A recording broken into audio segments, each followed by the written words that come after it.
Nah,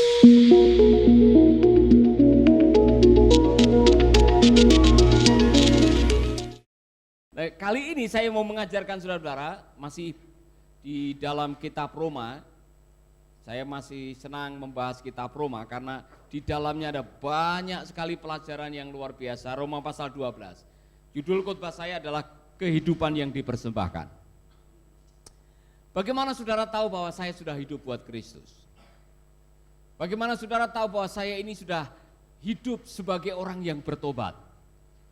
Bagaimana orang tahu bahwa saudara adalah seorang murid yang sungguh-sungguh menjalankan perintah daripada gurunya? Roma 12 menyadarkan kita kehidupan yang berkualitas sebagai umat Allah itu seperti apa. Mari kita akan baca saudara. Yang bawa Alkitab katakan haleluya. Karena itu saudara-saudara, dengan kemurahan Allah aku menasihatkan kamu supaya kamu mempersembahkan tubuhmu sebagai persembahan yang hidup, yang kudus, dan yang berkenan kepada Allah. Itulah ibadahmu yang sejati. Jadi ibadah yang sejati adalah lifestyle, gaya hidup kita seperti apa. Ya kan? Percuma Anda hafal seluruh Alkitab dari Kejadian sampai Wahyu, tapi kehidupan kita tidak mencerminkan apa yang kita baca. Saudara pernah ketemu dengan orang yang kalau ngomong, setiap kali ngomong mengutip firman Tuhan, saudara salam, apa kabar? Oh, Matius 5 ayat 20 mengatakan, ya kan? Saudara pernah ketemu dengan orang setiap kali ngomong mengutip ayat firman, lancar, luar biasa, tapi kehidupannya jadi batu sandungan. Bukan seperti itu.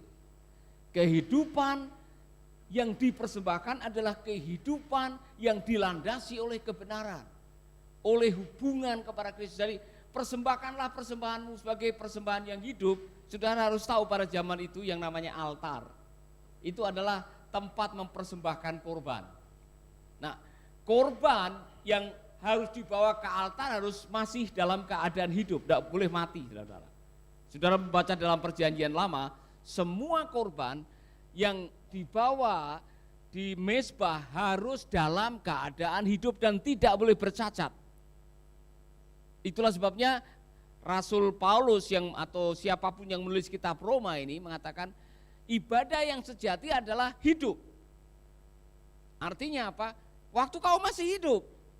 Setelah kita mati, kita tidak bisa mempersembahkan apa-apa. Jadi selama engkau masih hidup, engkau punya kesempatan untuk mempersembahkan hidup dengan gaya hidup yang baik. Caranya bagaimana? Ayat berikutnya. Janganlah kamu menjadi serupa dengan dunia ini, tetapi apa saudara? Berubahlah oleh pembaharuan budimu, sehingga kamu dapat membedakan manakah kehendak Allah, apa yang baik, apa yang berkenan kepada Allah, dan yang sempurna. Awalnya bagaimana kita mempersembahkan persembahan yang hidup kepada Tuhan? Mulainya dari mana? Mulainya dari mengubah cara berpikir. Di dalam terjemahan bahasa asli dikatakan berubahlah adalah metamorfe. Apa itu metamorfose? Ayo anak-anak SMP tahu apa itu metamorfose? Ketika ulat berubah menjadi kepompong, kemudian kepompong berubah menjadi kupu-kupu, itu namanya metamorfose. Metamorf. Jadi kehidupan yang berkenan kepada Tuhan, ibadah yang berkenan, kehidupan yang dipersembahkan adalah kehidupan yang dimulai dari setiap hari membaharui cara berpikir Anda. Begini, semua kelakuan saudara minta restu pikiran. Semua, tidak ada kelakuan saudara yang tidak minta restu pikiran. Maka untuk mengubah kelakuan harus dirubah dulu cara berpikir. Kemarin ada orang yang tanya, Pak, saya perokok berat, bisa enggak saya berubah? Saya bilang, bisa, semua orang bisa berubah. Berubahnya bagaimana? Mulai dengan pikiran, dipahami dulu, tolong paham dulu. Apakah engkau diciptakan oleh Tuhan untuk jadi perokok? Saya tanya. Kalau Tuhan menciptakan manusia untuk menjadi perokok, Sejak engkau lahir pasti Tuhan sudah kasih cerobong di sini. Sehingga waktu engkau merokok keluar asap dari atas. Ya kan? Hidung ini bukan untuk mengeluarkan asap. Hidung ini untuk menghirup udara segar. Untuk bernafas. Jadi mohon maaf, dari sononya Anda tidak didesain untuk menjadi perokok. Maka kalau engkau merokok, engkau menyalahi desain dari Tuhan. Amin. Jadi setelah kita paham, maka baru kita akan berubah. Ada yang tanya, Pak, menurut Bapak selingkuh itu bagaimana? Menurut firman Tuhan, oh firman Tuhan sudah jelas. Oh tapi tetangga-tetangga saya selingkuh semua. Enggak usah ikut suara mayoritas. Saudara-saudara, gaya hidup Anda harus dilandasi oleh kebenaran firman, bukan suara orang banyak. Amin. Oleh karena itu saudara-saudara, kalau engkau ingin memiliki kehidupan yang dipersembahkan, maka setiap hari harus ada pembaharuan pikiran. Amin. Artinya apa? Pikiranmu harus selalu dibaharui. Lepaskan yang lama, hidup dengan pola yang baru, yaitu kebenaran firman. Baru setelah terjadi pembaharuan, saudara-saudara, saudara akan melihat selalu ada perubahan yang menyenangkan. Saya mau tanya, siapa yang suka ulat? Angkat tangan. Suka tidur dengan ulat, mandi dengan ulat, ya kan?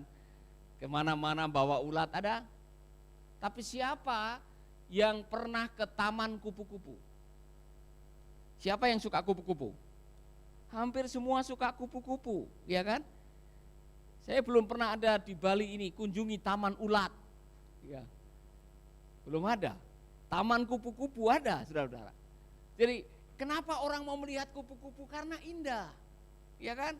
Warna-warni, wah saudara-saudara, bahkan ada orang yang berburu kupu-kupu diabadikan, dijadikan kenang-kenangan, kasih frame yang bagus, harganya mahal. Saya belum ada orang yang punya kumpulan ulat kemudian diabadikan, ditaruh di tempat-tempat hiasan, belum ada. Kenapa? Karena ulat itu menakutkan. Ya, kecuali orang-orang tertentu kayak di kampung saya, ulat pohon jati, daun jati itu dimakan, namanya ungker. Atau ulat sagu. Bagi beberapa saudara-saudara kita itu menyenangkan karena bergizi. Tapi pada umumnya tidak ada yang suka dengan ulat. Nah, kehidupan yang sudah dimetamorfose, kehidupan yang sudah diubahkan adalah kehidupan yang indah dan menyenangkan. Jadi saya mau tanya kepada saudara, adakah saudara senang dengan hidup saudara sendiri? Ayo jujur, saudara senang dengan hidup saudara? Saudara senang dengan siapa saudara? Saudara senang dengan penampilan saudara? Saudara senang dengan hidung saudara? Saudara senang dengan warna kulit saudara? Kalau saudara senang, orang senang. Tapi kalau saudara sendiri sudah tidak senang dengan dirimu sendiri, jangan harap orang senang dengan hidup saudara. Jadi kehidupan yang dipersembahkan, nomor satu adalah kehidupan yang menyenangkan. Kehidupan yang memberkati banyak orang. Harusnya, saudara, orang bisa tahu, wow, sejak saya lihat kehidupannya Pak Paulus Yanto luar biasa. Dulu enggak begini dia, ya kan? Misalkan aja. Oh dulu orangnya gampang marah, mudah putus asa, dikit-dikit ngambek. Sekarang, woi sabarnya bukan main.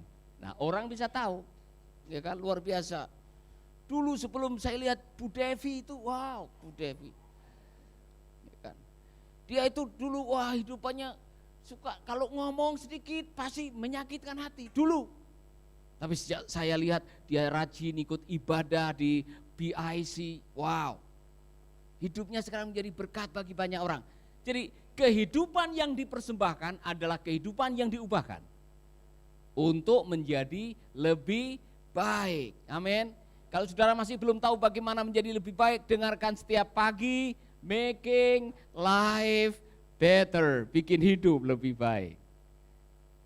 Yang berikutnya, berdasarkan kasih karunia yang dianugerahkan kepadaku, aku berkata kepadamu setiap orang di antara kamu, Janganlah kamu memikirkan hal yang lebih tinggi daripada yang patut kamu pikirkan.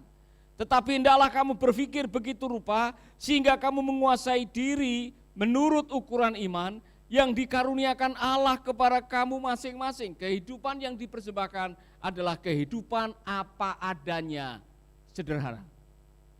Tidak muluk-muluk, tidak mikir terlalu tinggi, tidak pura-pura, tidak sok kaya, sok pinter, sok rohani, sok hebat. Dia pikir, hei, kalau kamu sudah dipersembahkan hidupmu, hiduplah dengan kasih karunia.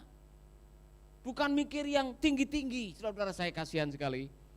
Saya pernah ke Amerika dan diajak di wilayah Hollywood. Itu tempatnya para bintang film yang terkenal di Amerika. Namanya Rodeo Drive.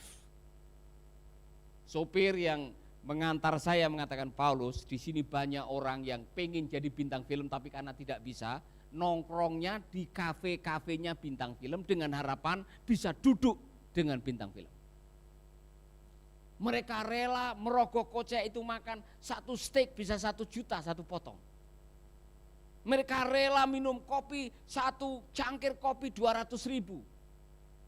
Hanya ingin apa? Supaya dianggap, wow, kumpulannya bintang film. Padahal kalau pulang, dia tidak ada apa-apanya. Dia hanya ingin merasa supaya dirinya dianggap, wow. Kasihan saudara saya dengan orang yang kayak begini-begini ini. Sok cantik, sok kaya, sok hebat. Akhirnya hidupnya habis hanya untuk mengupgrade dirinya. Setelah itu dia pulang, dia pada akhirnya menyesal kembali. Jadi tolong hiduplah apa adanya, terima segala yang terjadi dalam hidup saudara, terima. Amin. Hiduplah sederhana, Anda itu lahir sederhana loh, tidak bawa apa-apa dan pulang tidak bawa apa-apa. Siapa yang lahir bawa parfum? Siapa yang waktu lahir pegang sertifikat mobil? Tidak ada. Kita lahir dengan telanjang, kita kembali dengan telanjang. Tuhan yang memberi, Tuhan yang mengambil, semua numpang lewat. Jadi jangan sampai hidup sekali Anda paksakan untuk menjadi seperti orang lain dan lupa menikmati dirimu sendiri karena saudara tidak bisa menjadi dirimu sendiri. Saudara pernah mendengar ada orang yang menghabiskan 1 miliar untuk mengencangkan wajah dengan suntik DNA ikan salmon? Ada yang lebih murah, saudara-saudara. Suntik DNA ikan lele lebih murah daripada ikan salmon. Hei, sehebat-hebatnya DNA ikan salmon, Anda tidak bisa melawan hukum Tuhan. Apa itu? Hukum menua. Saya bukan bernubuat ini ya. Anda akan jadi tua. Terimalah itu. Kalau tidak percaya tanya Bu Maria sama Pak Paulus. Kalau tidak percaya baca buku kitab pengkhotbah, Anda akan menjadi tua dan Anda akan mengikuti hukum memburuk, hukum deterioration. Kalau bahasa Jawanya hukum mereteli. Semua yang lengkap suatu saat akan hilang. Gigi ini yang tadinya lengkap bisa hilang satu-satu. Ada yang sudah mulai hilang satu-satu? Ya kan? Telingamu yang tadinya wow, nyamuk kentut aja bisa dengar, suatu saat saudara-saudara ada orang berteriak, saudara tidak bisa dengar karena budek. Dan itu hukum, saudara-saudara. Penglihatanmu, kekuatanmu akan berkurang. Jadi kalau saudara kok tidak bisa menerima kenyataan, saudara habis hidupnya untuk menolak kenyataan, saudara tidak akan pernah menikmati hidup dalam kenyataan. Maka jadilah dirimu sendiri. Syukuri apa yang ada. Amin. Haleluya. Cek baik-baik kalau Anda berdiri di depan cermin, senyum atau menyesal. Waktu saudara lihat wajahmu sendiri itu, saudara senyum, haleluya, Tuhan baik. Atau saudara pegang hidung saudara atau bibir saudara, kalau bibir saya tidak memble kayak begini, mungkin nasib hidup saya tidak seperti ini. Kalau itu yang terjadi, saudara belum bisa menerima kenyataan. Syukuri apa yang ada. Amin. Saya dulu tidak seperti ini. Waktu saya umur 27, cekingnya bukan main. Ya, tanya istri saya, dia jadi saksi hidup, saudara-saudara. Ya kan? Saya badannya tipis, tidak tebal begini dulu. Tapi ini kenyataan, Pak Paulus katakan amin. Kenyataan kan ini Pak, mau apa lagi? Syukuri apa yang ada. Nah, saudara-saudara, yang diwaspadai adalah berpikir terlalu tinggi, tidak sesuai dengan kenyataan yang ada. Ada orang yang keinginannya kebanyakan, tapi kemampuannya tidak mencukupi. Wah, pengen ini, pengen itu, pengen ini, pengen itu, kemudian terjebak dengan pinjaman online. Rasain dia sekarang, ngutang 20 juta tiba-tiba jadi 200 juta. Ya kan? Kemudian ditelepon sana sini, didatangi debt collector gara-gara masalah sepele. Pengen punya TV lebih besar di rumah. Ya kan? Padahal sudah ada TV. Hanya karena lihat tetangganya TV-nya yang 62 in, dia pengen 62 in untuk supaya dilihat oleh tetangganya. Wow, TV-nya sudah 62 inch di rumah. Luar biasa. Dulu dia motornya hanya biasa-biasa saja, ya kan? Sekarang dia punya motor yang mahal, ya kan? Yang kredit. Padahal income-nya tidak cukup, untuk makan aja tidak cukup, kemudian kredit. Akhirnya gali lubang, tutup lubang. Setiap malam mikirin, oh besok tukang kredit yang satu ini datang. Hari yang kedua tukang kredit dari bank yang lain datang. Hari yang ketiga hidupnya habis untuk bersembunyi dan berpura-pura dan berbohong. Akhirnya stres dan tidak bisa menikmati apa-apa, kemudian jatuh sakit. Ketika dia jatuh sakit di tempat tidur, motor yang dia kredit itu dia tidak bisa menikmati. Dia ada di penjara atau dia bahkan ada di rumah sakit dan akhirnya dia tidak bisa menikmati hidup. Maka hiduplah dengan apa adanya. Jangan terlalu berpikir tinggi-tinggi. Amin. Katakan kepada temanmu sedikit dipelototin matanya. Hidup apa adanya.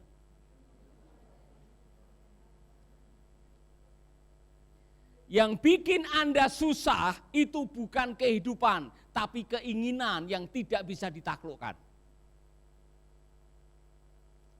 Ingin ini, ingin itu, pengen ini, pengen itu, saudara-saudara. Hati-hati. Belajarlah dalam hidup ini dengan apa yang ada. Saya masih ingat pertama kali mengembalakan sidang di Semarang. Ada jemaat, saya masih ingat almarhum Bapak Pandu itu membelikan motor Yamaha. Warna merah, saya masih ingat, ya kan. Yamaha apa itu namanya itu? Yang etek. Kalau naik tanjakan, saya, istri dengan Debbie waktu itu masih bayi, enggak kuat. Jadi dia harus turun dulu supaya bisa melewati tanjakan itu. Saya masih ingat. Karena itu apa adanya, kita hidup dengan apa adanya. Disewakan oleh jemaat rumah di Gasu Barat, saya masih ingat ini. Gang apa namanya itu? Saya lupa. Yang rumah pertama ini yang di pertemuan itu di pojokan itu. Ya, Gaharu, ya kan. Rumah tipe 21 Perumnas waktu itu, yang tidak ada langit-langitnya, kamarnya hanya satu, tidak ada kamar mandi. Saudara-saudara, saya mandi itu baknya pakai tong aspal itu, bekas aspal. Panasnya bukan main, tidak ada AC. Saudara-saudara, dalam situasi seperti itu mau apa? Syukuri apa yang ada. Hidup adalah anugerah. Tetap jalani hidup ini, melakukan yang terbaik. Dalam situasi tidak baik, usahakan untuk melihat yang terbaik supaya engkau bisa hidup baik. Amin. Katakan kepada teman saudara sambil senyum, sederhana itu indah.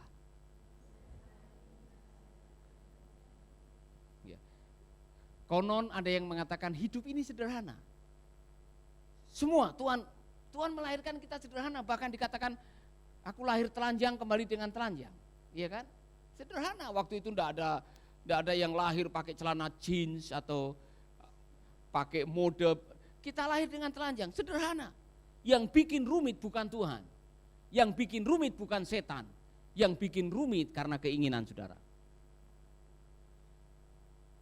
Amin. Sederhana itu indah. Orang yang sederhana, dia bisa apa saja. Ya kan, orang sederhana, dia makan di pinggir jalan dengan tahu tek yang harga 6.000 tidak ada masalah. Gengsinya tidak berubah. Karena makanan tidak menentukan harga diri saudara. Jangan pikir karena saudara makan di hotel bintang 5 kemudian harga diri saudara lebih tinggi daripada mereka yang makan di kaki 5. Amin. Jangan pikir kalau saudara pakai tas yang dari Itali seperti punya Syahrini yang harganya 500 juta itu, saudara. Kemudian ketemu dengan Bu Devi yang pakai tas dari Cibaduyut, ya, yang harga 75.000, kemudian saudara menganggap, wow, Devi lihat tas saya dari mana? Itali. Kau mau tahu harganya berapa? Coba tebak, harganya berapa? 500 juta. Wow, tasmu harga berapa? 75.000.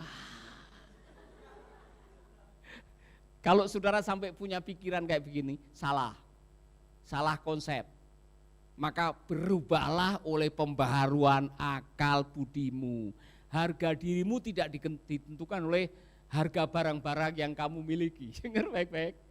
Harga dirimu tidak ditentukan oleh harga barang yang kamu miliki. Harga dirimu ditentukan oleh Yesus yang sudah membayar harga dan memiliki kehidupan Anda. Katakan kepada teman saudara, bertobat kau.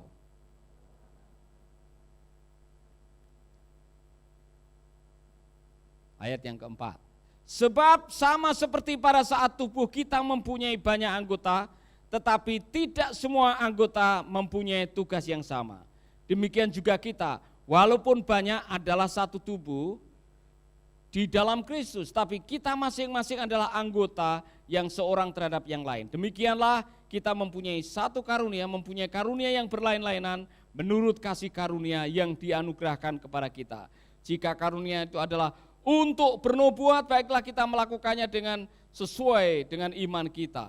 Jika karunia untuk melayani, baiklah kita melayani. Jika karunia untuk mengajar, baiklah kita mengajar. Jika karunia itu untuk menasihati, baiklah kita menasihati. Siapa yang membagi-bagikan sesuatu, hendaklah ia melakukannya dengan hati yang ikhlas.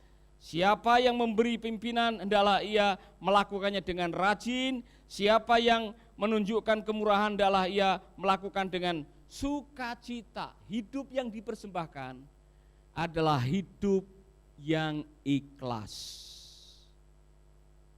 Ikhlas, semua bilang ikhlas.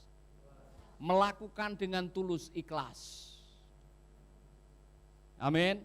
Apapun yang kamu lakukan, apapun yang kamu kerjakan, apapun yang kamu berikan, apapun yang kamu kerjakan untuk melayani Tuhan, lakukanlah dengan tulus, ikhlas.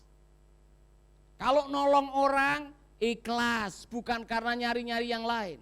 Bukan karena ingin dihormati, bukan oleh karena ingin dipuji, bukan karena supaya masuk koran, bukan supaya Anda dipuji-puji orang.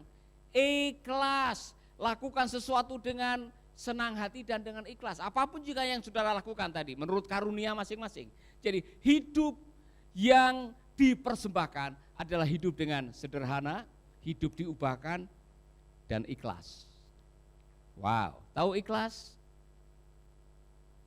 Ada, sudah punya tetangga yang namanya Pak Ikhlas? Apa itu ikhlas, saudara-saudara? Tidak pamrih, tidak pamrih. Kalau menolong seseorang, kalau memberi seseorang, kalau melakukan kebaikan kepada orang, jangan pamrih. Lakukan sesuatu karena Anda sudah dibaharui hidupmu. Belajarlah dari juru selamatmu Tuhan Yesus. Dia melakukan apa-apa bukan karena pamrih, tapi karena belas kasihan. Haleluya. Amin. Siapa yang pernah kecewa karena sudah mengatakan begini, saya sudah menolong dia, saya sudah berkorban buat dia, tapi apa yang saya dapat? Tulung mentung. Pas saudara pasti tidak tahu apa itu tulung mentung, ya kan? Sudah ditolong, tapi malah memukul dari belakang. Dalam hidup ini saudara akan ketemu orang-orang begitu. Supaya Anda tidak sakit hati, ikhlaskan saja. Amin. Sudah disekolahkan. Di waktu mau mati itu saya tolong dia. Ya kan? Oh, waktu itu dia datang ke Bali begini-begini, atau waktu masuk panti begini. Sekarang dia lupa diri. Tidak usah begitu. Kita nolong ikhlas kok, tidak pamrih mendapatkan apa-apa. Kalau saudara kok pamrih, jangan lupa ya, saya sudah tolong kamu, saya kasih tumpangan. Nanti kalau kamu jadi orang, jangan lupa kasih perpuluhan ke saya. Nah, saudara, itu tidak ikhlas namanya, ya kan? Amin. Jadi suami-suami kalau nolong istrimu ikhlas, tidak usah nagih-nagih lagi. Mana balasanmu? Mana? Tidak usah begitu, saudara. Ikhlas. Semua suami bilang ikhlas. Ya. Tengok istrimu yang bilang, ma, saya ikhlas. Amin. Demikian juga istri-istri. Kalau menolong suamimu, melakukan pekerjaan buat suamimu, bekerja keras sampai keluar keringat untuk suamimu, tidak usah diungkit-ungkit. Kamu menjadi seperti ini nih, karena saya yang nyuci, setrika, masak. Kalau tidak ada saya, kamu tidak seperti ini. Tidak usah begitu. Semua bilang ikhlas. Saudara pernah ketemu dengan orang yang marah-marah oleh karena air susu dibalas dengan begini. Konsep dalam firman Tuhan, hidup yang diberkati adalah ikhlas. Kalau menolong orang, ikhlas. Lakukan dengan sungguh-sungguh dan tidak punya pamrih. Haleluya. Amin. Makanya saudara-saudara, ayat yang ke-9, hendaklah kasih itu jangan pura-pura. Jauhilah yang jahat dan lakukanlah yang baik. Hendaklah kamu saling mengasihi sebagai saudara-saudara dan saling mendahului dalam memberi hormat. Janganlah hendaknya kerajinanmu kendor, biarlah rohmu menyala-nyala dan layanilah Tuhan. Jadi supaya tidak grundel. Saudara tahu grundel itu bahasa luar biasa itu. Bahasa Jawa ya. Grundel, ada orang yang grundel, suka grundel. Semua bilang grundel. Apa itu coba? Ya. Saya lakukan, saya sudah berbuat baik, mana kebalasannya tidak baik, kurang ajar. Ngomong sendiri, sifatnya mengeluh dan komplain. Hati-hati dengan grundel, saudara. Oleh karena itu dikasih patokan oleh firman Tuhan, hendaklah kasih itu jangan pura-pura. Jadi kalau menolong orang, tolonglah dengan ikhlas. Karena pura-pura itu akan melukai saudara. Pura-pura baik. Pernah ketemu dengan orang yang pura-pura baik? Mengapa dia pura-pura? Karena ada udang di balik batu. Orang pura-pura oleh karena ada agenda tersembunyi. Pura-pura baik. Kenapa dia pura-pura baik? Pernah ketemu dengan orang yang pura-pura baik? Kapan hari saya ketemu ada orang yang pura-pura baik? Pak, Bapak mendapatkan penghargaan. Dari majalah ini, Bapak akan mendapatkan penghargaan yang bergengsi. Akan menerima penghargaan di Hotel Trans Bandung katanya. Tapi ujung-ujungnya harus bayar duit, saudara-saudara. Satu meja saya harus sponsori sampai 8 juta. Saya bilang, setahu saya sudah menerima 4 penghargaan. Yang akan ngasih penghargaan itu yang ngongkosi, hotelnya dibayari, pulang disangoni. Lah kok ini malah bayar? Tolong dipikirkan baik-baik. Akhirnya tidak menulis lagi. Saudara-saudara, ada orang yang pura-pura baik. Hati-hati sekarang, saudara-saudara.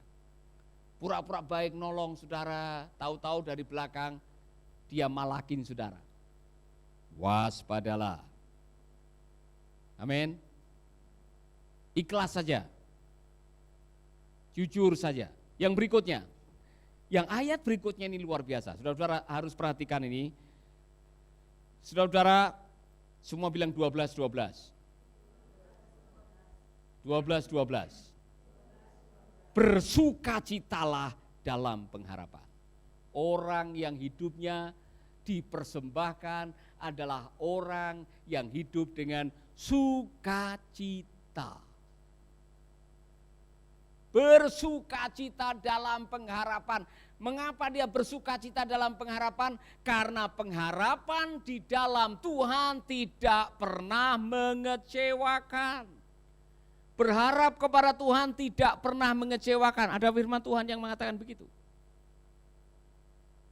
Saudara-saudara, Anda tidak akan pernah dikecewakan oleh Tuhan karena Tuhan kalau dia berjanji, janjinya adalah ya dan amin.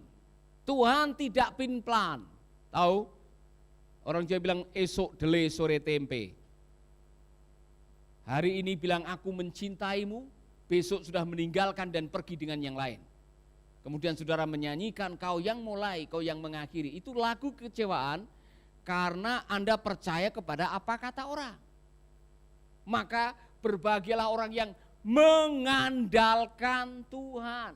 Dalam situasi yang sulit, dalam situasi yang membuat saudara sedang dalam terjepit, apapun juga situasinya, harapkanlah Tuhan, jangan manusia. Berharap kepada manusia bisa mengecewakan. Kau yang mulai, kau yang mengakhiri, itu manusia. Tapi Tuhan tidak melakukan itu. Itulah sebabnya saudara, ketika saudara selalu berharap kepada Tuhan dalam situasi apa saja, ada sukacita. Berharap itu mendatangkan sukacita. Maka orang yang punya harapan biasanya wadahnya ceria. Coba lihat wajah teman saudara. Wajah ceria atau wajah duka cita nih? Ceria. Ceria? Ceria? Kenapa ceria? Karena di dalam dirinya ada harapan. Pernah lihat orang putus asa? Yang di jalan-jalan itu saudara, jalan gini. Matanya kosong, tidak ada semangat, tidak ada gairah. Itu tanda bahwa orang itu putus asa atau putus harapan. Saya mendengar kesukaannya orang yang sudah putus harapan itu naik tower Telkomsel. Kemudian menjatuhkan diri. Karena sudah tidak ada harapan bagi hidup lagi.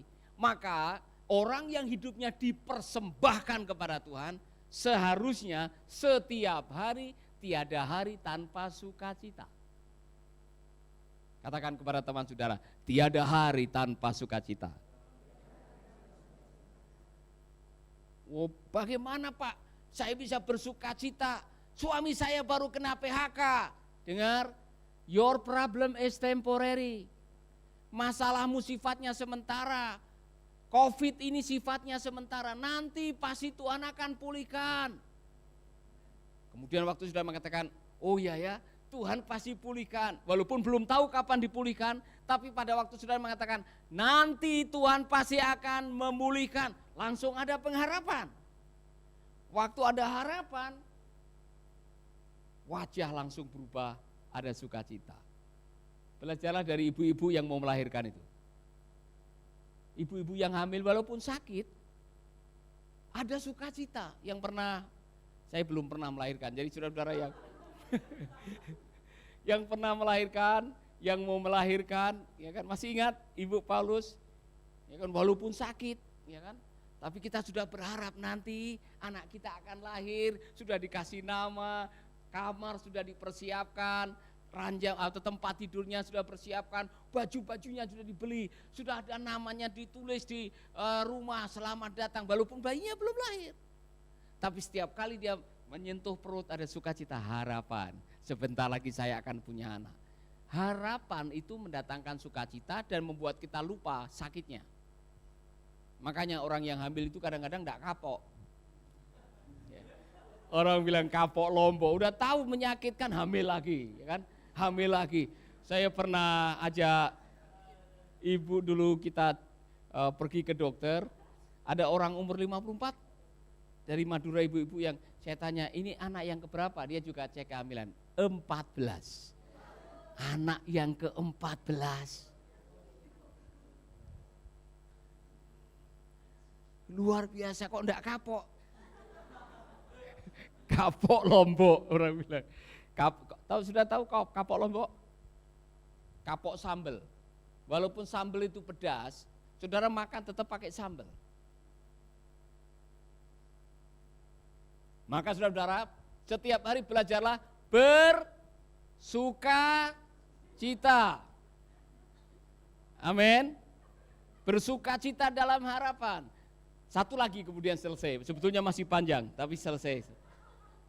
Bersuka cita dalam pengharapan. Yang kedua, orang yang hidupnya dipersembahkan adalah orang yang sabar. Sabar, semua bilang sabar. Yaitu sabar dalam kesesakan. Apa yang menjadi landasan kesabaran? Kebenaran firman. Sabar. Amin. Pak Yanto pernah tokonya terbakar. Dan banyak uangnya yang ikut terbakar karena itu. Istilahnya sebagian kekayaannya istilahnya ikut terbakar kan Pak. Sampai hari ini kok masih bisa senyum. Apa yang membuat Bapak bisa senyum? Satu, pengharapan Tuhan akan pulihkan.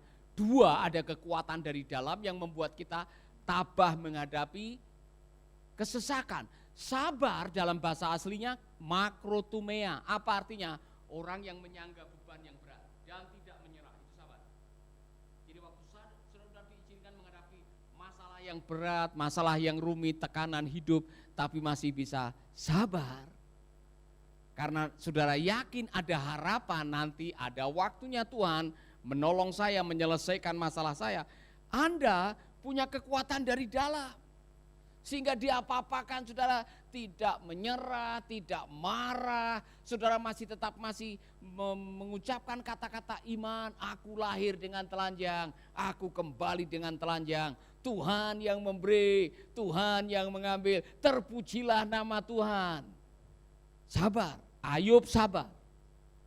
Waktu 7.000 kambingnya disambar petir, 3.000 ontanya dijarah orang, 1.000 lembunya dirampok, 10 anaknya mati kerobohan rumah. Dia sabar. Saudara-saudara, saya pernah hitung-hitung berapa hartanya, 12 miliar lebih. Dalam waktu sekejap hilang lenyap. Dia tidak marah. Dia tidak ngambek, dia tidak menyalahkan keadaan, dia menjalani dengan iman dan sabar, dan pada akhirnya Tuhan memulihkan. Apa yang hilang diganti 2 kali lipat. Kesabaranmu adalah ujian dari Tuhan yang menaikkan kualitas hidupmu. Tengok teman saudara, sabar. Saya mau mengajari saudara sebuah lagu yang saya pikir semua harus tahu lagu ini. Sing sabar lan mantep tekan pungkasane. Nanti tanya Bu Iin apa artinya ya kan. Sing sabar lan mantep derek Gusti Yesus. Sing sabar lan mantep pikantuk ganjaran. Sing sabar lan mantep mlebu kraton swarga. Itu bahasa. Nanti kita di surga akan nyanyi lagu itu. Saudara lebih baik mulai sekarang latihan lagu kan. Kita akan nyanyi dari bahasa ke bahasa nanti ya kan di surga nanti. Jadi sekali lagi, sing sabar lan mantep tekan pungkasan, sabar dan tetap hati sampai akhir nanti. Sing sabar lan mantep derek Gusti Yesus, ikut Tuhan Yesus. Sing sabar lan mantep pikantuk ganjaran, sabar dan bertetap hati akan ada ganjaran atau hadiah. Sing sabar lan mantep mlebu masuk kerajaan surga. Amin. Tapi sebelum masuk kerajaan surga, saudara harus siap dengan sabar yang berikutnya. Waktu dibawa ke tempat pemberhentian terakhir itu. Sabar dalam susah sukarmu, sabar Tuhan. Sabar, sabar Tuhan. Ini biasanya kita nyanyikan lagu ini di pemakaman.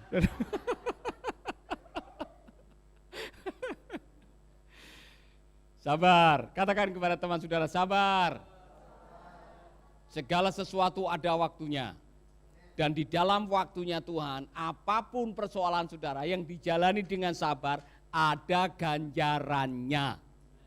Maka jalani saja, sabar. Amin. Sabarlah dengan istrimu, sabarlah dengan suamimu, sabarlah dengan anak-anakmu, sabarlah dengan kesulitanmu, sabarlah dengan tetanggamu, sabarlah dengan musuhmu, sabarlah dengan dirimu sendiri. Amin. Sabar. Sudah sabar? Sabar subur. Orang yang sabar subur. Katanya kitab hikmat atau kitab Amsal, orang yang sabar itu melebihi daripada pahlawan. Sabar. Amin. Sabar. Kadang-kadang orang kalau sabar sambil pegang dadanya.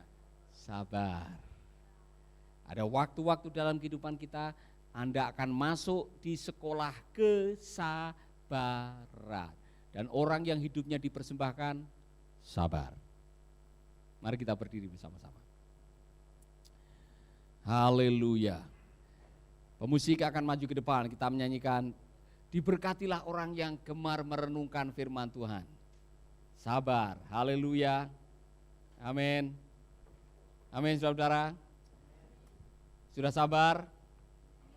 Wajah penuh dengan sukacita, hidup sederhana, tidak pura-pura, itulah gaya hidup orang yang sudah mempersembahkan dirinya kepada Tuhan. Diberkatilah yang gemar merenungkan firman Tuhan siang dan malam. Amin, amin, amin. Seperti pohon yang kokoh tertanam di tepi sungai kehidupan. Haleluya, diberkatilah, diberkatilah yang gemar merenungkan firman Tuhan siang dan malam. Haleluya. Seperti pohon yang kokoh tertanam di tepi sungai kehidupan. Selalu berbuah pada musimnya. Selalu berbuah pada musimnya. Daunnya takkan layu kekeringan. Apa yang dibuat selalu berhasil. Diberkati Tuhan. Haleluya. Diberkatilah yang gemar merenungkan firman Tuhan siang dan malam. Haleluya, haleluya. Seperti pohon yang kokoh tertanam di tepi sungai kehidupan. Bapak Ibu Saudara, jika Anda ditemplak oleh firman Tuhan ini, atau saudara mungkin secara tidak langsung sedang dikoreksi, adakah hidupmu sudah dipersembahkan? Apa bukti bahwa hidup kita sudah dipersembahkan kepada Tuhan? Kita hidup dengan kasih, tidak pura-pura. Ada sukacita setiap hari, ada kesabaran. Kita menjadi orang yang berubah dan berubah menjadi yang lebih baik. Dan kalau saudara mengatakan, Pak, saya perlu semua ini, saya mau bertobat, saya mau membaharui pikiran yang salah, saya mau mempersembahkan hidup kita, angkatlah tangan saudara-saudara. Dimanapun saudara berada, angkatlah tangan, izinkan saya berdoa buat saudara-saudara. Bapa kami dalam surga, kami berdoa buat umat-Mu yang menanggapi kebenaran ini. Kami rindu memiliki semua kualitas hidup yang dipersembahkan seperti yang dikatakan dalam kitab Roma 12. Hidup yang penuh dengan sukacita. Hidup yang bisa menjadi berkat bagi orang lain. Hidup yang tidak pura-pura, hidup sederhana. Hidup penuh sukacita dan kesabaran. Tuhan, kalau ada saudara-saudara kami yang sedang membutuhkan semuanya ini, biarlah Engkau akan bekerja melalui kuasa Roh Kudus. Secara khusus kami berdoa buat saudara-saudara kami yang memerlukan keajaiban, mujizat, kesembuhan, terobosan keuangan, pemulihan pernikahan, apapun juga saudara taruh tanganmu di dada yang sedang membutuhkan jamahan dari Tuhan. Yang sakit taruh tanganmu di tempat yang sakit, izinkan Tuhan menjamah saudara. Bapa kami di dalam surga, kami berdoa buat saudara-saudara kami yang sedang membutuhkan jamahan, kekuatan, kesembuhan, pemulihan, terobosan keuangan. Secara khusus ada yang sedang mendambakan anak dalam pernikahan, bahkan saudara-saudara yang sedang membutuhkan saat ini juga engkau membutuhkan mujizat, apapun mujizat yang saudara sedang perlukan. Kiranya berkat dari surga, jamahan dari Tuhan oleh kuasa darah anak domba dan oleh bilur-bilurnya Anda disembuhkan, Anda dipulihkan. Saudaraku, terimalah kuasanya saat ini juga dimanapun saudara berada, di dalam nama Yesus. Dalam nama Yesus. Diberkatilah yang gemar merenungkan firman Tuhan siang dan malam, seperti pohon yang kokoh tertanam di tepi sungai kehidupan. Bapak Ibu, kita akan berdoa juga untuk Ibu Malvan Mabisa yang gemar merenungkan Ibu Trigovin firman yang Tuhan saat ini sedang siang di rumah sakit, dan Ibu Rara, Saudari Gemi Dodo yang perlu disembuhkan, kemudian ada Ija yang sedang di rumah sakit. Kita berdoa, saudara yang sudah menulis pokok doa, taruh tangan di tempat saudara yang sakit. Kita akan bersepakat bersama-sama, engkau sudah disembuhkan oleh Tuhan Yesus. Percayalah, tangan Tuhan sedang menjamah engkau, tangan Tuhan sedang menyembuhkan engkau. Terima kesembuhan pagi ini. Imanmu, iman percayamu kepada Tuhan yang menyembuhkan. Percayalah engkau sudah disembuhkan. Di dalam nama Tuhan Yesus Kristus, kesembuhan terjadi pada pagi hari ini. Kita yang percaya katakan bersama-sama, amin, amin, haleluya.